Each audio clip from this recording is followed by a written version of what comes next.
everyone. Once again, we have the frustrating reality of people understanding what is happening in Ukraine, what the risks are, etc., but not saying anything about what they're going to do about it. So in this particular case, we have a warning from the United States that Putin might use his new ballistic missile against Ukraine's capital, Kyiv.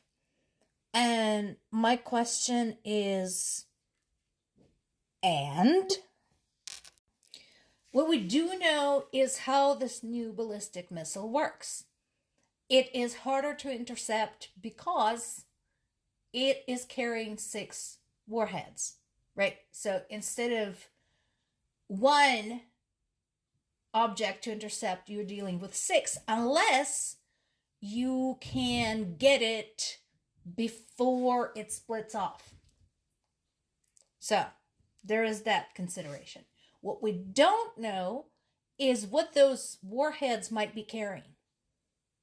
Now, based on Russia's statements, it can be anything. It could be high explosives, or it could be something worse, because they have been threatening Ukraine with a nuclear strike since forever.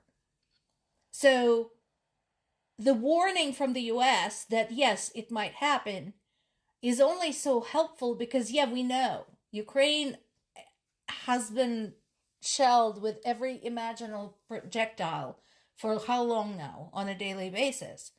But the question is anybody going to help Ukraine deal with this? Do you remember how Putin kicked up a fuss that, Zelensky keeps discussing the war in Ukraine without any Russian representation, even though they usually decline? Well, can you spell hypocrisy, boys and girls?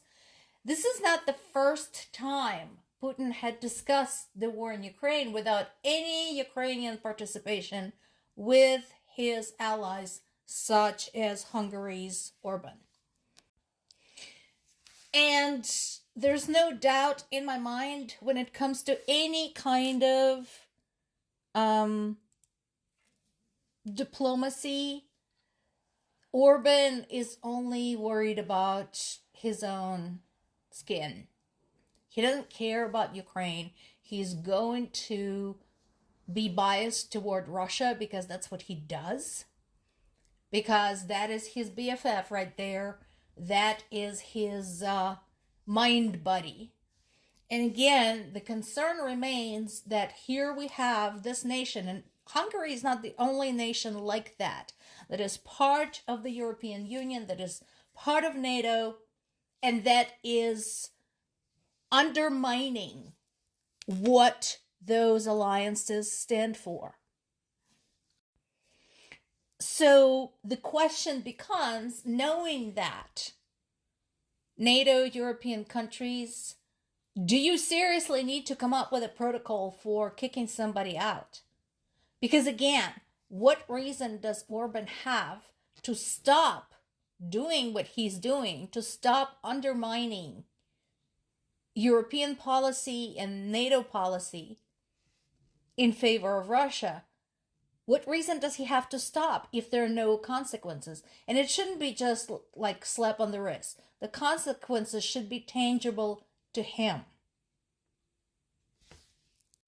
Now, this is great news. So, a lot of you know already the conversation about the use of frozen Russian assets to help Ukraine has been going on for at least a year and a half. Because the sanctions against Russia, some of them go as far as the annexation of Crimea, and of course some more were introduced after the full-scale invasion. So the conversation was among all of the allies who had frozen Russian assets.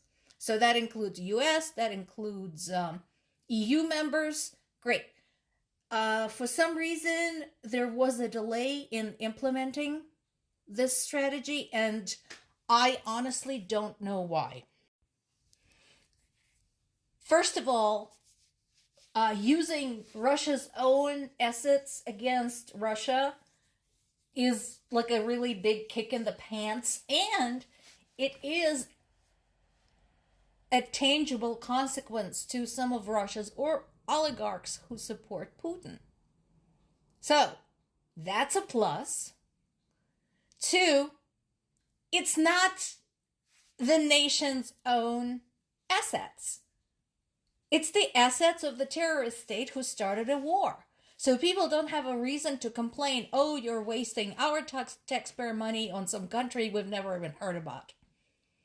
So again, it's a win. So I don't know why it has taken so long. And I know there's more than $20 billion frozen in Russian assets globally.